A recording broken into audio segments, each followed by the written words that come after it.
Hello and welcome to our video tutorial series. In this tutorial, we will show you how to find your software installation username and password. Log in to our panel. Navigate to the side menu on the left and click Domains. Click My Domains and then click the Actions button on the right. Now you are able to view your domain's information.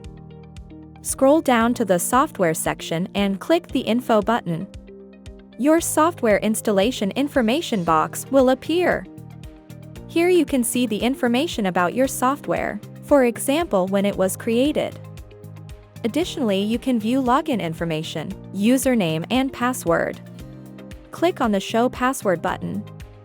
Enter your account password and click Continue. Your software install password is now revealed. We hope you enjoyed this video tutorial.